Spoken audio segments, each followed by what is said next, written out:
I serve with a lot of people who aren't doubters. They just do not believe climate change exists.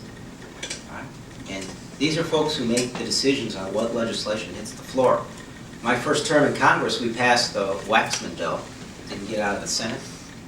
Chances of it getting anywhere near the House floor would only be if I carried a copy with me when I walked on the floor.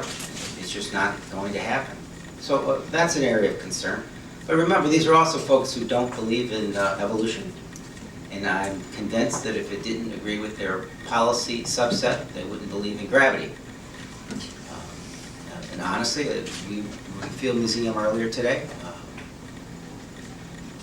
They believe that we were trod upon by dinosaurs. So it gives you some sense of where the state of science and climate change is in this Congress. Last election, we talked a lot about science and some disrespect for it. It's not just a few issues that you saw, it's the issue of our lifetime and our children's lifetime, and that's climate change. So I thought this would help spur that issue along and also create a synergy between the institutions, land and water as well. Help us understand, and I want to recognize my amazing staff that are here today to help us understand these issues, who work on these issues on a day-to-day basis. It's good to see my friend, Deb Short, from the Water Reclamation District. Yay!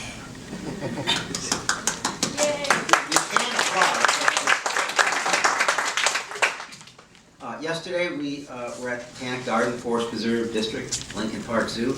Today we're at the Field Museum and then the Shed Aquarium. There's many more spots that we could go to, and we recognize that.